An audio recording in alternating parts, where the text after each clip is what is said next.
Bismillahirrahmanirrahim. Assalamualaikum warahmatullahi wabarakatuh. Perkenalkan, nama saya Rifki Paujan, NPM 193404161. Di sini saya bersama 4 rekan lainnya akan menjelaskan materi tentang integrasi nasional. Materi ini terbagi ke dalam 4 sub. Yang pertama adalah materi tentang pengertian konsep integrasi nasional, unsur dan jenisnya, yang akan dipresentasikan atau dibawakan oleh saudara Andina.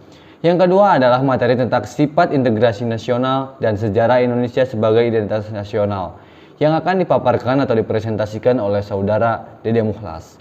Yang ketiga adalah materi tentang bentuk integritas nasional Indonesia dan dasar hukum integritas negara Indonesia, yang akan disampaikan atau dibawakan oleh saudara Iqbal Faturrahman. Dan materi yang terakhir tentang faktor integritas nasional dan keharusan urgensi integritas nasional, yang akan dipaparkan atau disampaikan oleh saudara Murul dan Ahmed Faturrahman. Langsung saja kepada materi yang pertama, yaitu Muhammad Andina yang akan menjelaskan tentang pengertian konsep, unsur, jenis integrasi nasional. Baik, perkenalkan, nama saya Muhammad Andina, NPM 193404158. Di sini saya akan menjelaskan tentang pengertian identitas, unsur identitas, dan jenis identitas. Baik, pengertian identitas nasional. Pengertian identitas nasional ada 2, identitas dan nasional. Identitas tersendiri adalah ciri-ciri, tanda, atau jati diri seseorang yang membedakan dengan pihak lain. Sedangkan nasional ialah identitas suatu negara yang membedakan dengan bangsa lain, yang memiliki kesamaan fisik dan non-fisik, seperti keagamaan, suku, budaya, bahasa, cita-cita, dan tujuan yang sama.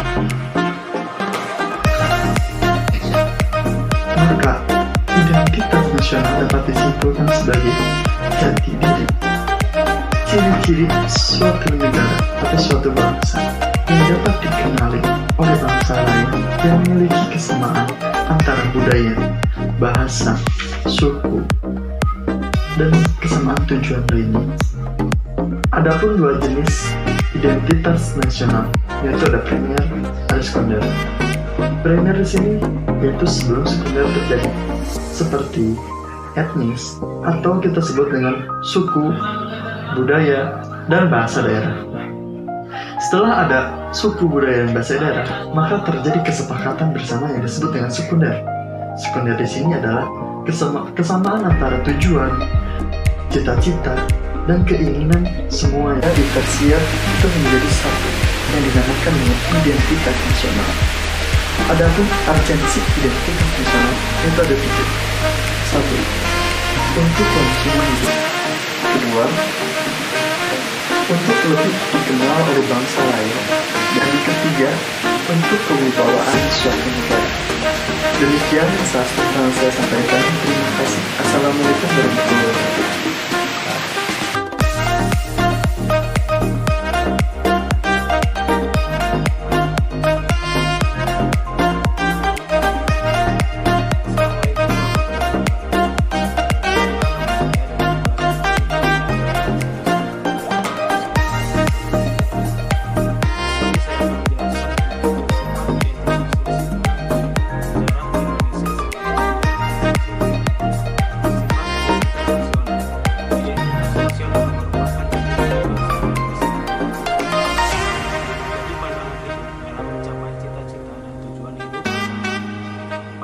Globalisasi ini, eksistensi bangsa-bangsa di dunia sedang dihadapkan oleh tantangan yang sangat kuat dari kekuatan internasional, baik di bidang ekonomi, sosial, budaya, dan politik. Apabila bangsa tersebut tidak mempunyai atau tidak mampu mempertahankan identitas nasional yang menjadi kepribadiannya, maka bangsa tersebut akan mudah goyah dan terombang-ambing oleh tantangan zaman. Bangsa yang tidak mampu mempertahankan identitas nasional akan menjadi lebih kacau, bimbang, dan kesulitan dalam mencapai cita-cita dan tujuan hidup bersama. Kondisi suatu bangsa yang sedemikian rupa tentu merupakan hal yang mudah bagi bangsa lain yang lebih kuat untuk menguasai, untuk menghancurkan bangsa yang lemah tersebut. Oleh karena itu, identitas nasional sangat mutlak diperlukan supaya bangsa dapat mempertahankan eksistensi diri dan mencapai hal-hal yang menjadi cita-cita dan tujuan hidup bersama. Nesian. Di mah Itu tempur. Kayak sok selanjutnya, sejarah Indonesia sebagai identitas nasional. Sejarah bangsa adalah narasi masa lalu suatu bangsa yang membentuk memori kolektif masyarakat yang hidup di zaman sekarang. Secara umum, apa yang telah dialami oleh suatu bangsa akan mempengaruhi identitas serta pola pikir masyarakat dari bangsa tersebut.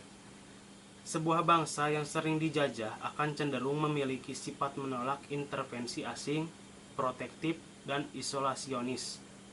Atau penjajahan asing justru memunculkan sifat lunak terhadap asing karena dianggap lebih superior atau hebat. Inilah yang disebut sebagai mental inlander dari bangsa terjajah.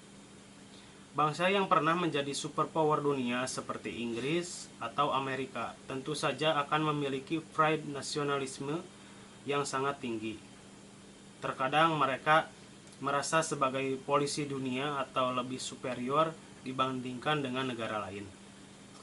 Berdasarkan contoh-contoh di atas, kita dapat menarik kesimpulan bahwa sejarah memiliki peran yang sangat besar dalam membentuk identitas nasional tersebut.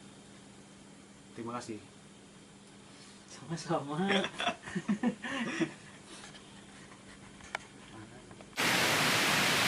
Bismillahirrahmanirrahim. Assalamualaikum warahmatullahi wabarakatuh. Nama saya Iqbal Badur Rahman dengan NPM 193404122. Di sini saya akan menjelaskan mengenai identitas nasional bangsa Indonesia yang submaterinya adalah bentuk-bentuknya.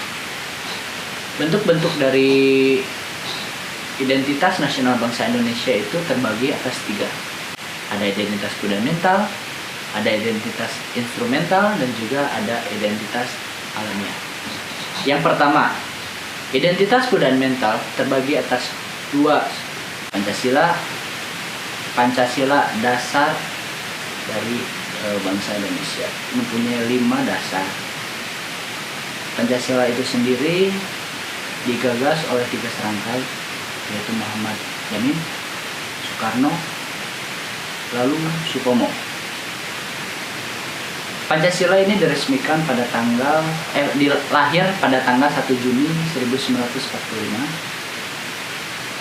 Lalu Pancasila sendiri mempunyai 5 sila yang terdiri atas ketuhanan yang Maha Esa, kemanusiaan yang adil dan beradab, persatuan Indonesia, kerakyatan yang dipimpin oleh hikmah kebijaksanaan dalam permusyawaratan perwakilan, keadilan sosial bagi seluruh rakyat Indonesia, yang merupakan dasar-dasar dari negara kita. Yang kedua, ada Undang-Undang Dasar 1945 yang merupakan pandangan hidup, etika politik, dan paradigma pembangunan untuk Indonesia ke depannya. Di dalam Undang-Undang Dasar 1945 itu dibentuk oleh Badan Usaha Persiapan Kemerdekaan Indonesia dan diresmikan pula pada tanggal 18 Agustus 1945 bertepatan sehari setelah Indonesia merdeka. Undang-Undang Dasar 1945 merupakan landasan konstitusional untuk melakukan atau untuk sebagai landasan hukum bagi segala bidang. Undang-Undang Dasar 1945 pun mempunyai tujuan dalam untuk mencapai keadilan sosial, untuk mencapai tujuan yang seperti mencerdaskan kehidupan bangsa, mensejahterakan bangsa Indonesia, dan ikut melaksanakan ketertiban dunia dan perdamaian dunia. Baik, selanjutnya ada identitas instrumental. Ada 4 poin di sini. Ada bahasa Indonesia, ada Garuda Pancasila, ada bendera negara Indonesia, dan ada lagu kebangsaan Indonesia Raya. bahasa Indonesia itu diambil dari rumpun Melayu, bahasa Melayu yang berasal dari Asia Tenggara. Bahasa Indonesia sendiri ini diikrarkan di Sumpah Pemuda Kedua pada tanggal 28 Oktober 1928. Selanjutnya ada Garuda Pancasila. Garuda Pancasila merupakan lambang dari negara kita, dari negara Indonesia, yang mengambil burung. Itu mengapa? Karena burung adalah simbol keagungan dan simbol kemegahan. Selanjutnya ada jumlah pada bulu burung Garuda dari lambang negara kita, itu ada 17 di setiap sayapnya, lalu ada 8 helai di ekornya, lalu ada 19 di bawah perisai, lalu ada 45 di dekat lehernya. Selanjutnya Garuda Indonesia ini juga Garuda Pancasila ini juga mempunyai perisai yang di dalamnya ada unsur atau simbol-simbol dari Pancasila. Satu adalah bintang, yang kedua adalah rantai, yang ketiga adalah pohon beringin, yang keempat adalah padi dan kapas, dan yang kelima adalah kepala banteng. Selanjutnya ada bendera negara Indonesia yang merupakan lambang dari negara Indonesia itu sendiri, yang disebut sangsaka bendera merah putih. Mengapa bendera merah putih itu mengambil warna demikian, merah dan putih? Merah melambangkan keberanian dan putih melambangkan kesucian. Bendera merah putih pertama kali dikibarkan pada tanggal 17 Agustus 1945. Pengibaran bendera merah putih ini selalu dilaksanakan pada tanggal 17 Agustus 1945 bertepatan dengan kemerdekaan negara Indonesia dan proklamasi negara Republik Indonesia. Selanjutnya ada lagu kebangsaan Indonesia Raya tentunya. Lagu kebangsaan Indonesia Raya ini merupakan simbol dari rasa kemerdekaan kita, rasa semangat kita tentang Indonesia merdeka. Indonesia Raya ini diciptakan oleh W.R. Supratman, dan Indonesia Raya ini dinyanyikan juga pada tanggal 28 Oktober 1928, tepatnya pada Kongres Pemuda kedua. Selanjutnya ada identitas alamiah. Identitas alamiah ini menyangkut pada pola atau perilaku. Identitas alamiah itu sangkut pautnya dengan individu-individu, tentang bermasyarakat, tentang budaya, tentang kebiasaan yang kita lakukan. Seperti halnya Indonesia di sini, Indonesia mempunyai banyak adat istiadat, banyak budaya, banyak ras, dan lain sebagainya. Dan Indonesia juga mempunyai semboyan Bhinneka Tunggal Ika, berbeda-beda tetapi tetap satu tujuan, yang artinya bahwasanya kita sebagai bangsa Indonesia itu tidak boleh terpecah belah karena beberapa faktor perbedaan, tetapi perbedaan itu harus menjadi pemersatu kita untuk menjadi suatu intrinsic atau suatu keunikan bagi negara Indonesia kita cinta. Mungkin sekian dari saya, kurang lebihnya mohon maaf. Wabillahi taufiq wal hidayah. Assalamualaikum warahmatullahi wabarakatuh.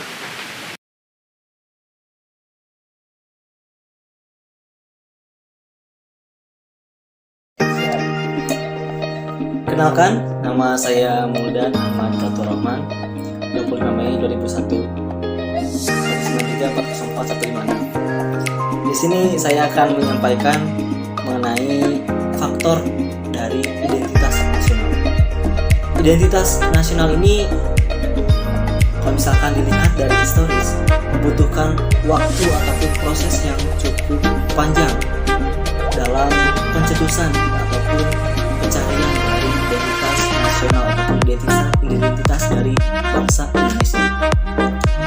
Dan konsep identitas nasional ini merupakan hasil mufakat dari unsur-unsur yang ada di dalam masyarakat yang ada di dalam suatu bangsa, juga bangsa Indonesia. Komunitas yang ada dalam suatu negara itu pada dasarnya menginginkan identitas dalam suatu kelompok diangkat menjadi identitas nasional. Itu kadangkali menjadi salah satu penyebab konflik yang ada dalam suatu bangsa. Selanjutnya, setelah ada organisasi dalam suatu bangsa yang kita katakan negara, dirumuskan mengenai konsep-konsep identitas nasional. Dan konsep-konsep identitas nasional itu adalah negara Indonesia.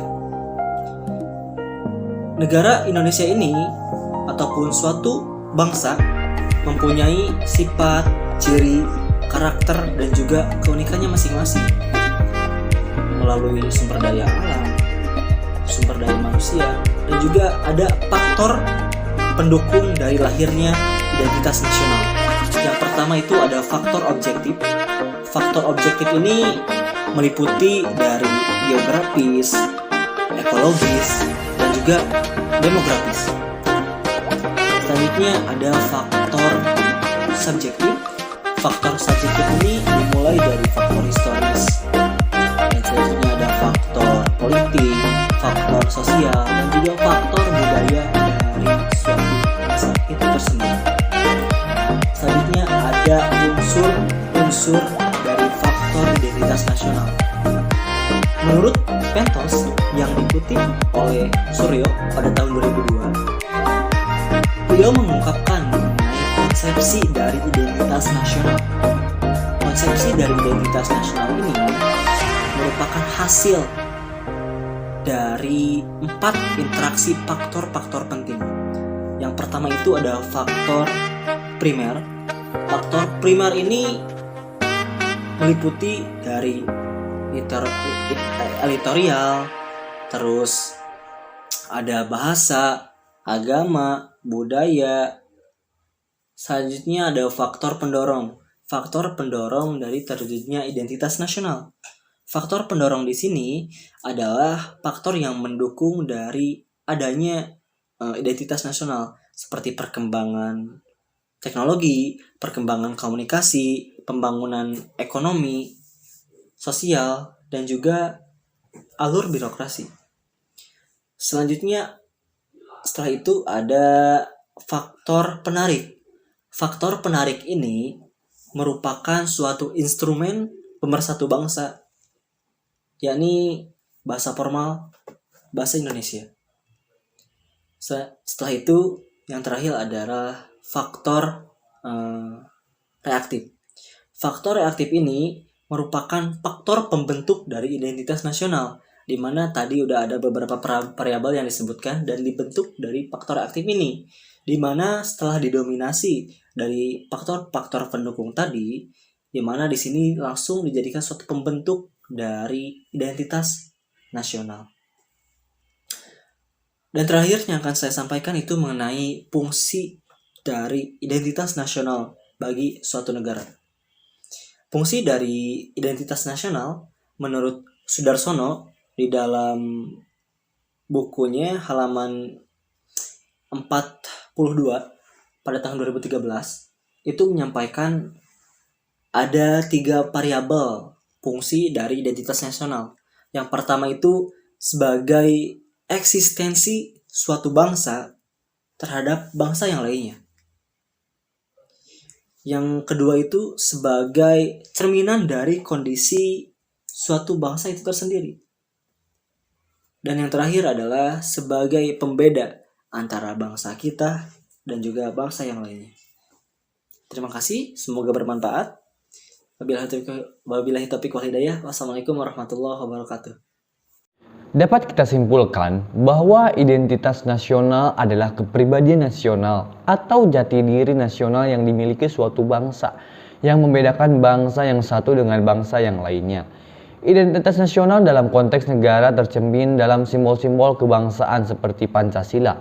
Identitas nasional Indonesia itu berbentuknya yang pertama, bahasa nasional atau bahasa persatuan yaitu bahasa Indonesia, bendera negara yaitu bendera sang merah putih, lagu kebangsaan yaitu Indonesia Raya, dan lambang negara yaitu Pancasila.